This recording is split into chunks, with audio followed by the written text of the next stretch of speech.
Hey, welcome to Joe for Jeff. I'm Jeff. And if you've been living under a rock lately, you probably didn't hear this, but Blumhouse Productions has taken over production of the new Halloween movie. And in fact, they've brought in John Carpenter himself to be a producer. So I thought it'd be a great idea today to go over 6 things that the new producers of Halloween must not do with the new movie. Now, first off, let me just say, I love Halloween. I love all the movies, even the crappy ones. I watch them every Halloween.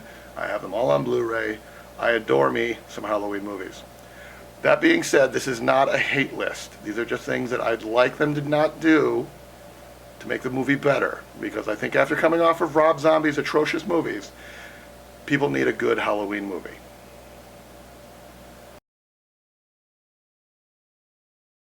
So let's start with number 6. Do not make Michael Myers a supernatural villain. This means no special powers, no coming back from the dead, no ability to lift cars or anything like that. In the original, it was just an insane 21-year-old kid. Perfect. Dangerous. Insanity is the best superpower. I don't think I need him to do anything else. I don't need him to be 7 feet tall, professional wrestling. You just need him to be Michael, who stalks and kills his prey. Number 5, leave the door open for a sequel. If you have any chance of making another movie, do not close the door. Friday the 13th is famous for this, trying to figure out how to fix the problems from the end of the last movie. This happened especially in Rob Zombie's Halloween. Michael Myers takes a .357 Magnum to the head and merely wakes up in the body bag in the ambulance in part 2. This is not happening. If you get hit in the head with a .357 Magnum, you're going to die. Half your head is just going to be gone. And this is point blank. She shot him point blank. And not only that, he just woke up from it and walked it off. You do not walk off a bullet to the head. I don't care who you are. And this kind of ruined the beginning of the movie for me. Now, Rob Zombie has since said he meant to close the door with just one film. Good. Don't make another one. But when you come back, you've got to fix it. And I don't think he ever recovered from it.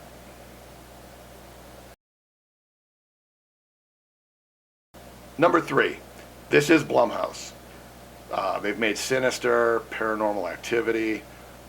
No jump scares. Or at least keep them to an absolute minimum.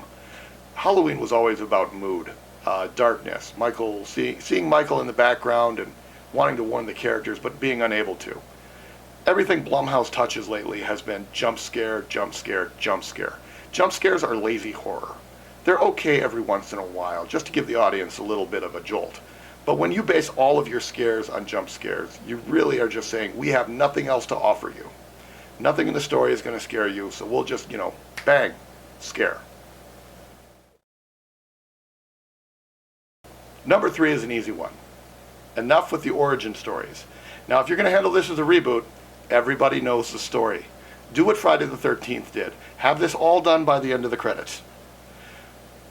Blah, blah, blah. Michael killed his sister. 17 years later, he broke out. Boom. Done. Everybody knows it. We don't need to rehash. We don't need another hour out of a movie with an origin story that everybody knows. Make this a movie that maybe could stand by itself. It doesn't have to have connections with any of the movies. Otherwise, look, you're either going to end up with the 3rd movie in Rob Zombie's, you're going to go off of Resurrection, or you're going to go off of Part 6. I don't think any of those are winners. In fact, I think your best bet is to go after Resurrection, and to be fair, that would be awful too. This could be a standalone film or the start of a new franchise. It also gives you the chance to introduce a new set of characters and not have to worry about continuity or timelines or anything like that. Hell, it doesn't even need to be set in Haddonfield, for Christ's sakes. Number 2, I touched off in number 3. This doesn't have to be a sequel to any movie. If you're going to make it a reboot, you don't have to connect it to the other movies. You could just do a straight, standalone Halloween movie. One that, if you don't end up making a sequel to it, can stand by itself. It doesn't have to be a Curse of Thorn movie. It doesn't have to be a zombie movie. It doesn't have to come back from the dead or something like that. It could just be its own movie. It really feels like that would probably be the best way to go. I know a lot of people they may have grown up on Halloween, but It's so old that you could restart it and people wouldn't matter that much. And number one, my absolute number one, if you don't do any of these, please do this one. Get rid of the Laurie Strode is Michael Myers' sister storyline. That wasn't even part of the original Halloween. In fact, if you think about it, it doesn't make any damn sense. Watch the original Halloween. Michael Myers kills his sister. Apparently he has a 2-year-old sister that they never show. Where was the baby? Michael was left at home alone with his sister. The parents didn't have the baby when they came home. Where did this magical baby show up? Plus, Michael Myers spends 10 years in an insane asylum, looking at a wall basically, but he gets out and suddenly knows, A, he has a sister, which, okay, I can give you that one, but how does he know what she looks like? How does he know what her name is? How does he know where she lives? And we're supposed to believe that he just, by chance, she comes up to the door of the family house. Oh, that's my sister. I should kill her. He then proceeds to do everything but kill her. Sure, he stalks her for a little bit. Maybe she catches his eye. But once he has her where she's babysitting, he then proceeds to go to the house across the street, kill everybody who comes into there, and then wait for her to maybe come over. In fact, Laurie doesn't even plan to come over. She was waiting for Linda to get back and pick up the kid. He was just sitting there. In fact, he'd set up the tombstone with Nancy instead. What the hell? Look, if you're going to kill your sister, go across the street, kill your sister. She's just sitting there. She's got 2 kids with her. It's really easy. But instead, he hangs out across the street, kills her, kills the babysitter, kills the 2 friends who show up, makes it all nice and pretty, and does nothing about it. Now, they just threw that in part 2 to make sense, to say why he was trying to go after Laurie.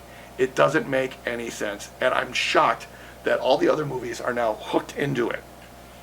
Even Rob Zombie had to reuse that old, Rob Zombie. Phew. It doesn't make any sense. Get rid of it. Don't even need Laurie Strode.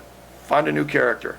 Michael killed his sister. He breaks out of the asylum. He wants to kill some more people. End of story.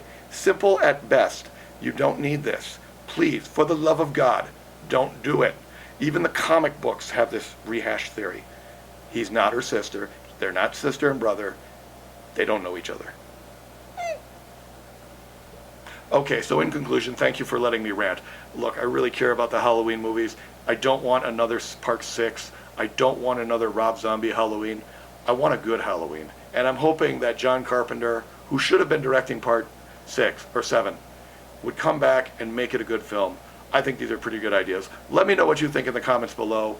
Thanks for watching. Perfect. Okay, I like that.